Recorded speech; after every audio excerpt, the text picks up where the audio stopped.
వెంకయ్య అనే రైతు ఒక గ్రామంలో ఉండేవాడు. ఆయన చిన్ననాటి నుండి కష్టపడే మనిషి. పొలం పనులే జీవితం.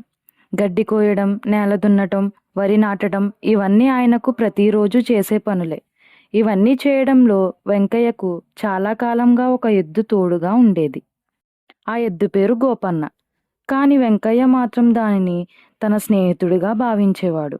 యవ్వనంలో ఆ ఎద్దు ఎంతో ఉత్సాహంగా ఉండేది. పొలం పనులైనా ఏ పనైనా వెంటనే చేసి వెంకయ్యకు తోడుగా ఉండేది.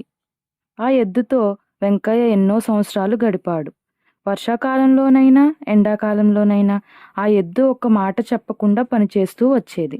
కానీ కాలంతో పాటు దాని వయసు కూడా పైబడుతుంది. శక్తి తగ్గిపోయింది. బలహీనంగా మారింది.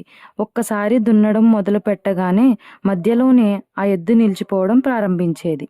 వెంకయ్య దానిని గమనించాడు. కానీ తనకు దానిపై ఉన్న అనుబంధం వల్ల ఏమీ చేయలేకపోయాడు.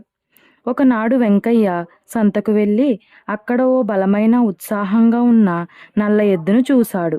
అది చాలా బలిష్టంగా కనిపించింది. వేరే రైతు దగ్గర నుంచి మంచి ధరకు కొనుగోలు చేసి తన ఇంటికి తీసుకొచ్చాడు.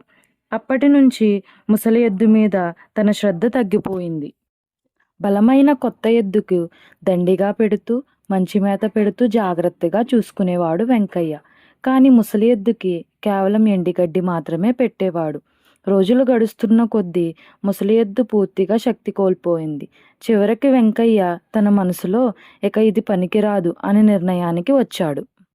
ఒకరోజు ఉదయం ముసలి ఎద్దును తీసుకుని గ్రామంలోకి తీసుకెళ్లాడు.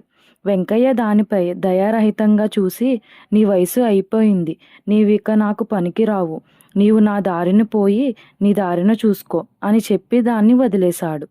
ఆ మాటలు విన్న ముసలి ఎద్దు చాలా బాధపడింది. అటుగా వెళ్తున్న రాము అనే పిల్లవాడు ఇదంతా గమనించాడు. రాముకు ఒక మంచి ఆలోచన తట్టింది. వెంటనే ఆ ముసలి ఎద్దును తీసుకుని వెంకయ్య ఇంటికి వెళ్ళాడు. వెంకయ్యను చూసి రాము అడిగాడు, ఈ ఎద్దు నీదే కదా అని. వెంకయ్య, అవును, నా ఎద్దే అది, కానీ అది ఇక పనికిరాదు అన్నాడు. రాము చిరునవ్వుతో, నేను దీనికోసం నీకు 1000 వరహాలు ఇస్తాను, అమ్ముతావా అన్నాడు. వెంకయ్య ఆశ్చర్యపోయాడు.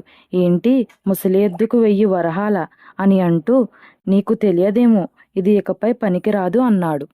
రాము పట్టుదలగా, మా ఇంట్లో ఒక పెద్దవాడు చెప్పాడు, ఇలాంటి ముసలి ఎద్దును ఇంటికి ఎదురుగా కట్టేసి ప్రతిరోజు దానికి నమస్కరించి మంచి మేత పెట్టి పొలం పనికి వెళ్తే బోలెడు ధనం వస్తుందని, అదృష్టం పెరుగుతుందని అన్నాడు. వెంకయ్యకు ఆ మాటలు వినగానే ఆశగా అనిపించింది. వెంటనే ఎద్దును తిరిగి తీసుకుని వచ్చి దాన్ని తన ఇంటి ఎదురుగా కట్టాడు. రోజు పొలం పనులకు వెళ్లే ముందు దానికి మేత పెట్టి నమస్కరిస్తూ వెళ్ళసాగాడు. అదే సంవత్సరం వర్షాలు బాగా కురిశాయి. పంట బాగా పండింది. వెంకయ్యకు ఎప్పటిలాగానే కాకుండా ఎక్కువ లాభం వచ్చింది. ఇదంతా ఆ ముసలి ఎద్దు వల్లనే అనుకుని దాన్ని బాగా చూసుకొనసాగాడు.